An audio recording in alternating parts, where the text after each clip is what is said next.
The UNS Olympus shuddered as it tore through the fabric of reality, emerging from its experimental FTL jump in a blaze of blue-white energy.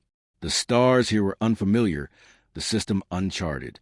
On the bridge, Captain Elias Vance leaned forward in his command chair, fingers steepled. Status report. Lieutenant Cara Finn didn't glance up from her console. All systems nominal. No immediate hostiles. Just quiet. Too quiet. Across the bridge, Ensign Rivas chuckled. Bet the eggheads back home are sweating bullets right now. First Titan-class ship, first deep-range jump. If we blow up, they lose a decade of research. Vance allowed himself a smirk. Then let's not blow up. A sharp beep cut through chatter. Finn's hands froze. Captain, contacts. Multiple signatures. Not human. The mood shifted instantly. Every screen lit up with data as the Olympus sensors painted the scene. A fleet of sleek, organic-looking vessels, their hulls shimmering like liquid metal.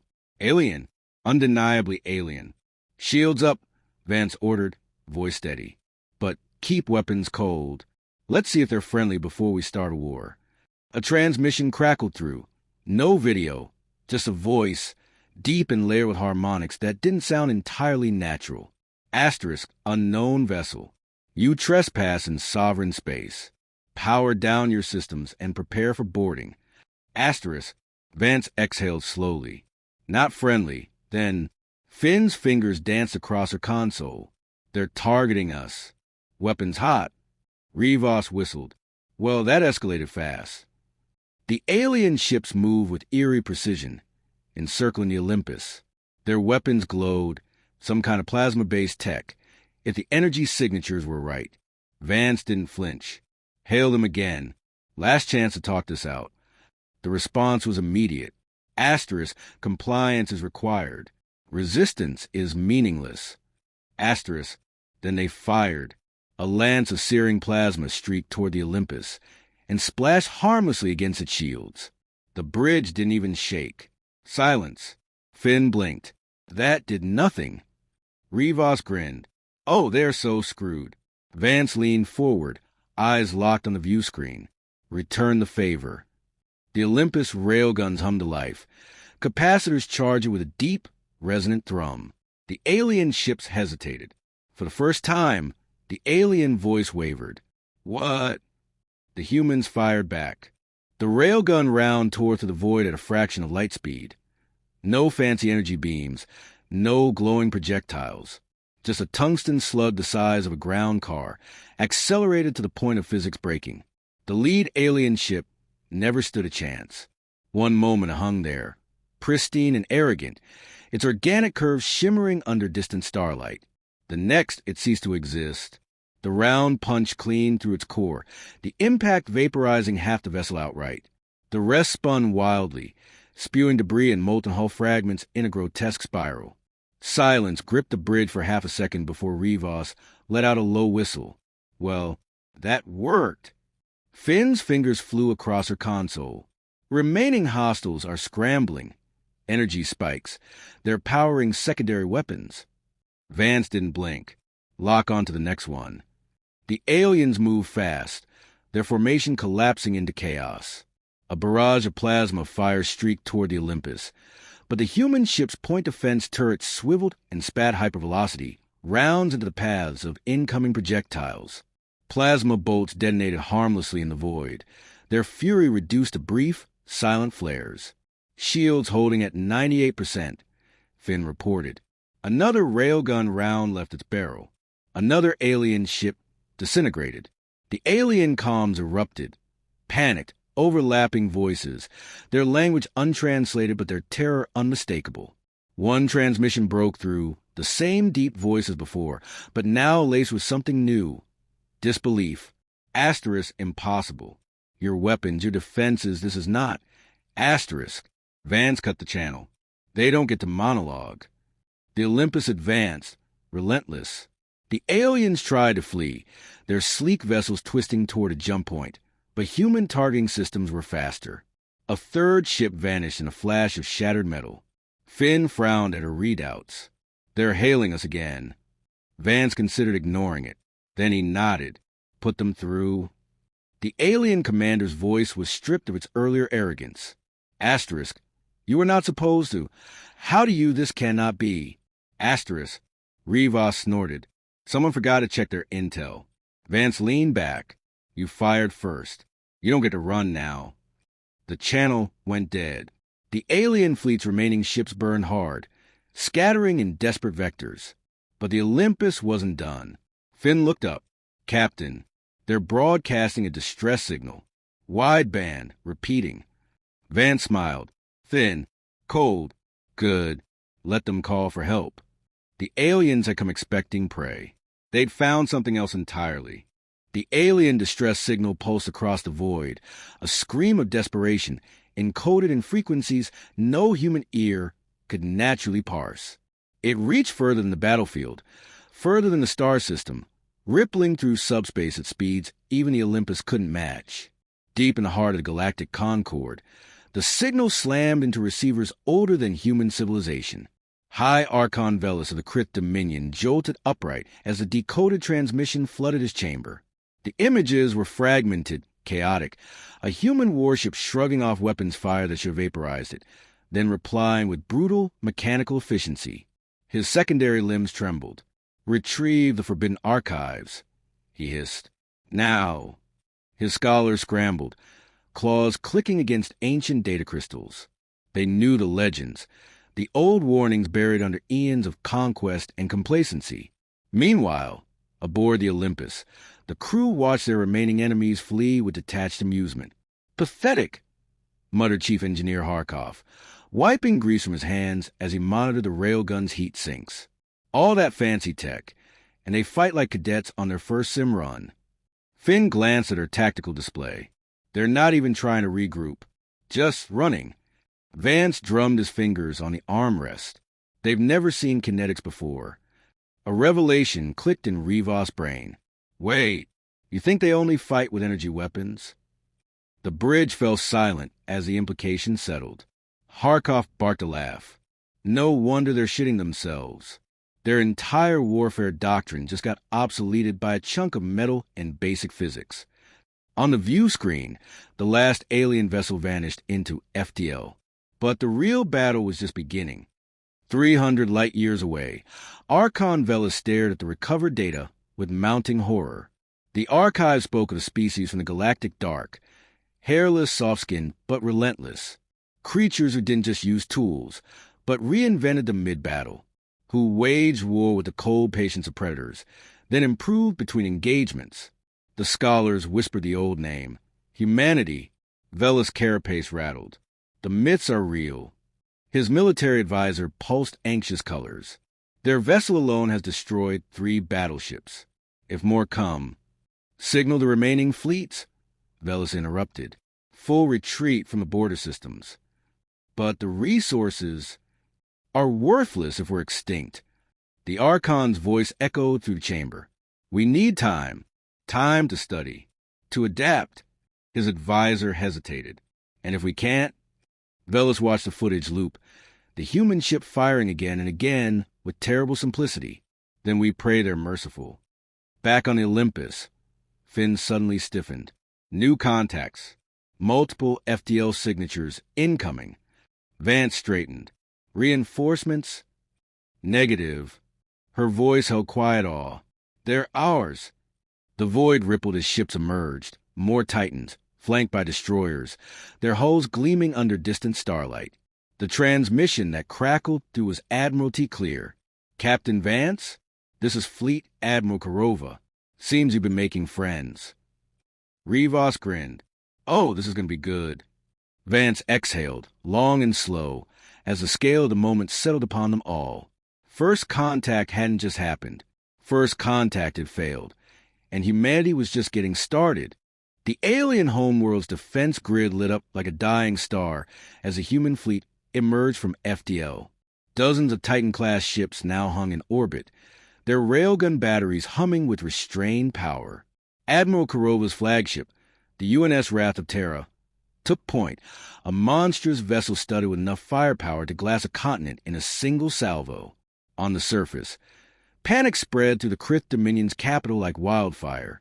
The High Archon's War Council dissolved into chaos, their carefully maintained hierarchy crumbling under the weight of sheer, uncomprehending terror. Velis watched the orbital displays with mounting dread. Every simulation, every desperate contingency plan had ended the same way: annihilation. His claws dug into the command podium. Open a channel. Aboard the Olympus. The calm officer blinked in surprise. "Sir, we're being hailed directly from the planet's surface." Vance exchanged glances with Kurova's holographic projection. The Admiral nodded. "Put them through." Velis' image flickered to life, his once proud posture now rigid with forced composure. Asterisk human fleet. You have demonstrated your superiority. Asterisk the words tasted like poison. Asterisk state your terms. Asterisk Kurova didn't smile. Unconditional surrender. Full disarmament. Open borders for human oversight. A murmur rippled through the Krith Council. Velis' mandibles twitched. Asterisk, you ask us to become slaves. Asterisk, no, Kurova corrected. We're offering you the chance to not become corpses. Silence. Then, asterisk, and if we refuse? Asterisk, the Admiral's gaze could have frozen stars. Then we'll demonstrate what happens when we stop holding back. Velis closed his primary eyes. When he reopened them, something fundamental had broken. Asterisk, the Dominion accepts. Asterisk, the transmission cut. 3 standard months later, the first human diplomat stepped onto Krith soil. Observers noted the aliens' reactions, not just fear, but something deeper. Awe. The Krith scholars had pored over every scrap of human history they could access. They'd learned of our world wars, our nuclear brinkmanship, our relentless drive to keep pushing forward no matter the cost. One young researcher dared to voice what they all feared. Asterisk, they nearly destroyed themselves multiple times, and instead of dying, they grew stronger. Asterisk. Meanwhile, in a secured hangar aboard the Wrath of Terra, Vance examined a captured Krith plasma cannon. Harkov whistled as diagnostics scrolled. Damn, their energy tech's centuries ahead of ours. Kurova nodded, which is why we're taking it, studying it, improving it. She glanced at Vance. First rule of humanity, Captain. He didn't hesitate. Never bring a knife to a gunfight. Wrong. The Admiral's smile was razor-thin. Always steal their gun first. The message spread faster than FTL travel. From the outer rim to the galactic core, species learned of the Krith's humiliation, of the hairless apes who'd rewritten the rules of warfare in a single engagement. Some races panicked. Others schemed. A rare few sent envoys. When the Ixian Collector's ambassador finally stood before the United Earth Council, they asked only one question. Asterisk, what do you want? Asterisk, the human representative didn't blink. Same thing we've always wanted. To survive. To thrive. A pause. And maybe some decent trading partners. The galaxy held its breath. Humanity exhaled and took its first step into a larger world. The Ixian ambassador's shuttle docked with UNS Olympus amid a security detail that could have leveled small moons. Plasma-scarred Krith warships floated in nearby space like broken toys, a silent reminder of human dominance. Ambassador Tvek adjusted his ceremonial robes, feeling the weight of history pressing against his carapace. Inside the airlock, Captain Vance waited with 2 Marines whose armor looked suspiciously upgraded with Krith alloy.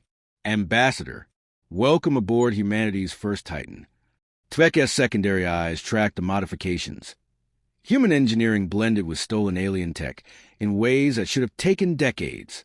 Your adaptability is remarkable. Vance smirked. You should see what we do with coffee breaks. The tour was calculated intimidation. They passed labs where Krith plasma weapons were being reverse-engineered, engineering bays where railguns were being upscaled, and, most disturbingly, a recreation room where off-duty crew laughed over card games. Tvek hesitated. You wage galactic war, then play poker? A young ensign grinned. Gotta unwind before conquering the next star system, sir. The joke landed like a torpedo. In the observation deck, Admiral Kurova arrived with a datapad containing terms. Tvek expected demands for territory, resources, subjugation. Instead, he found trade agreements, cultural exchange proposals, mutual defense pacts. Kirova noted his confusion. Problem, Ambassador? You could take whatever you wanted. Why bargain? The Admiral sipped synthetic coffee. Because pillaging gets messy. But a thriving galactic economy? That's sustainable. She tapped the pad. We'll even throw in Krith plasma tech licenses. Tvek's mind reeled. The humans weren't just winning battles. They were reshaping the entire power structure and offering competitors the tools to keep up. Madness. Brilliance. 3 systems away, Archon Vela stared at leaked documents. The humans were selling his people's greatest secrets.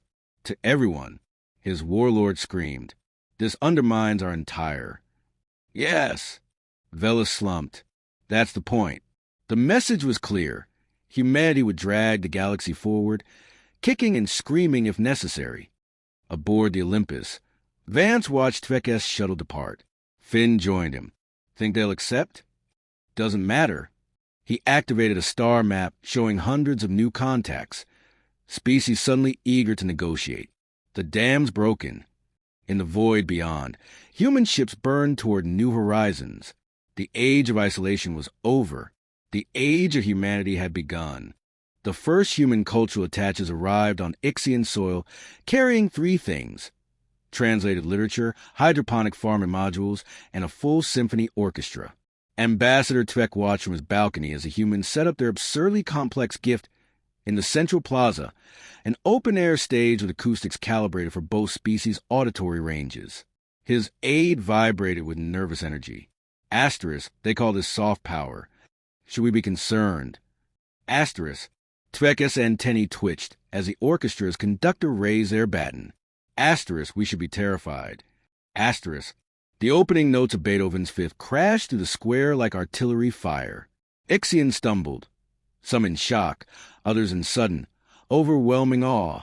The humans played with ferocity that bordered on violence, their music an oral manifesto. Asterisk, we are small, fragile things. And yet we made this.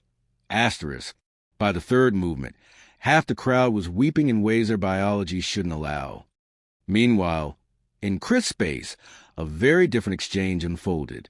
Harkov stood in a stolen Krith shipyard, surrounded by alien engineers who stared at his jury-rig modifications like he defiled a temple.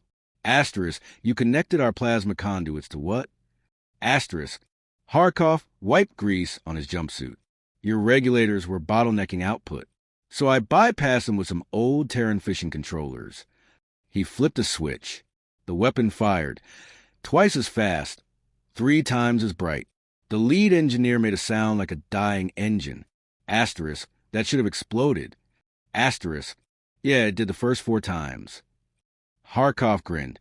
5th tries the charm. The Krith looked at each other. A silent realization passed between them. Humanity didn't just break rules. They made new ones mid-game.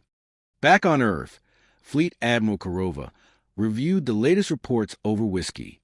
Tvek's government ratified the trade accords.